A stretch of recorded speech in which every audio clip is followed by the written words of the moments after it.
اگه امروز نسخه 5 سال پیش خودت جلوت وایساده باشه، به نظرت میگه آفرین خیلی جلو رفتی؟ یا میگه هنوز همونی که بودی، فقط خسته تر؟ اگه این سوال یکم برات سنگینی داشت، این ویدیو رو از دست نده. چون قراره درباره 3 اشتباه ذهنی خیلی رایج حرف بزنیم که بی سر و صدا 90% آدما رو سالها توی یه نقطه نگه میداره. نه به خاطر تنبلی، نه به خاطر کم‌هوشی، بلکه فقط به خاطر طرز فکر.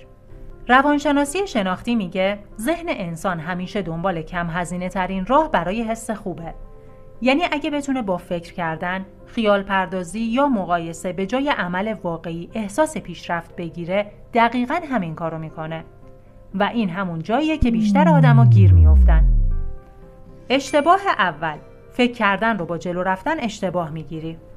بذار یه صحنه خیلی آشنا رو تصور کنیم. تصمیم گرفتی تغییر کنی.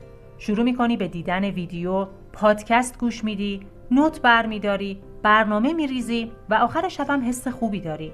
میگی امروز مفید بود. اما فردا هیچ تغییری تو زندگیت اتفاق نیفتاده. چرا؟ چون طبق تحقیقات نوروساینس وقتی درباره انجام یک کار فکر میکنی، مغز بخشی از پاداش انجام واقعی رو دریافت میکنه. یعنی مغز گول میخوره. فکر میکنه کار انجام شده. به این میگن توهم پیشرفت. خطرش اینه که احساس حرکت میکنی در حالی که همونجا وایسادی. راه حل چیه؟ یه قانون ساده اما حیاتی. فکر کردن رو محدود کن. عمل کردن رو جلو بنداز. حتی حرکت ناقص. حتی حرکت خیلی کوچیک. حرکته که مغز رو بیدار میکنه، نه فکر. اشتباه دوم، منتظر انگیزه موندن. این یکی قاتل پیشرفته. خیلی ها میگن الان حسش نیست. وقتی انگیزم بیاد شروع میکنم. اما علم دقیقاً برعکسشو میگه.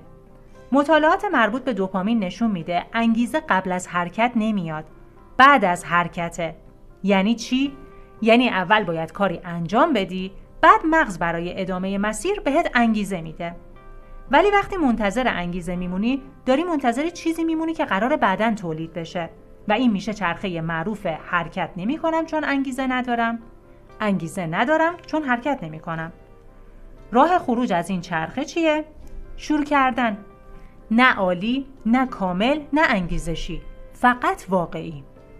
اگه تا اینجای ویدیو حس کردی این اشتباه ها رو خودت هم داری انجام میدی، لطفاً ویدیو رو لایک کن که خیلی همون این اشتباه رو داریم.